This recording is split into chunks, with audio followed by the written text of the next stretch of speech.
नमस्ते। चलिए आज बात करते हैं उस दुनिया की जो हमारे चारों तरफ है, यानी हमारे पर्यावरण की।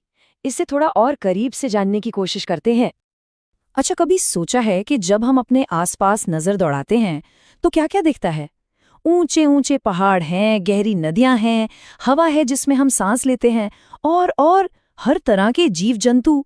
ये सब कुछ मिलकर ही तो बनता है हमारा पर्यावरण। एक बहुत ही खूबसूरत और हाँ, थोड़ा जटिल सा ताना बाना। तो सवाल ये उठता है कि आखिर ये पर्यावरण है क्या भला? चलिए इसी को समझते हैं। देखिए, ये शब्द पर्यावरण खुद ही अपनी कहानी बताता है। ये बना है परि और आवरण से। परि यानी चारों ओर, और आवरण यानी वो घेरा जो हमें ढके हुए है। तो सीधे सीधे कहें तो हमारे आसपास जो कुछ भी है, जगह, लोग, चीजें, प्रकृति, बस वही हमारा पर्यावरण है। अब मजे की बात यह है कि हमारे इस घेरे में यानी पर्यावरण में दो तरह की चीजें हैं। एक तो वो जो कुदरत ने हमें दी हैं, और दूसरी वो जो हम इंसानों ने अपनी सहूलियत के लिए बना ली हैं।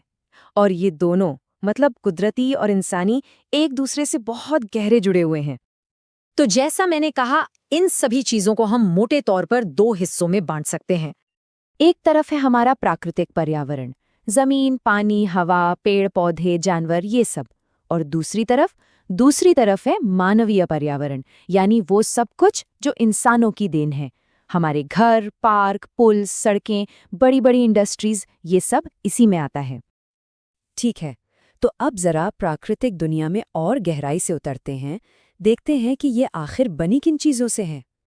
तो बात यह है कि ये जो हमारा प्राकृतिक पर्यावरण है ना, ये भी खुद दो तरह की चीजों से मिलकर बना है। पहला है जैविक, यानी वो दुनिया जिसमें जान है, पेड़ पौधे, जानवर, हम आप। और दूसरा है अजैविक, मतलब जिनमें जान नहीं है, जैसे कि जमीन, पानी, हवा। ये जो जैविक दुनिया है, ये तो पूरी तरह से जीवन से भरी हुई है।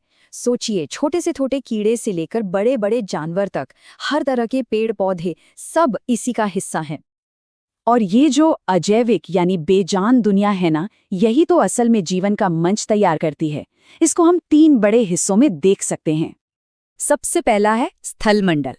सीधी भाषा में कहें तो जमीन। पृथ्वी की वो ऊपरी ठोस परत जिस पर हम रहते हैं, खेती करते हैं। पहाड़, मैदान, रेगिस्तान, सब इसी में आ गया।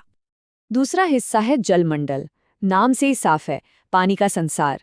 नदियां, झीलें, समुद्र, महासागर, सब कुछ। और ये तो हम सब जानते हैं कि पानी के बिना तो जीवन मुमकिन ही नहीं है। और फिर आता है तीसरा हिस्सा, वायुमंडल। ये हवा का एक अदृश्य कंबल है जिसने हमारी पृथ्वी को लपेट रखा है।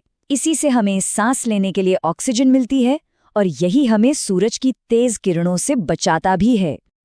अच्छा, तो हमने जान लिया कि क्या क्या है, जैविक, अजैविक, जमीन, पानी, हवा। पर सवाल ये है कि ये सब मिलकर काम कैसे करते हैं? क्या रिश्ता है इन सब के बीच? और यहीं पर सबसे जरूरी बात सामने आती है। कोई भी चीज, कोई भी अकेले काम नहीं कर सकती। सब एक दूसरे पर निर्भर हैं।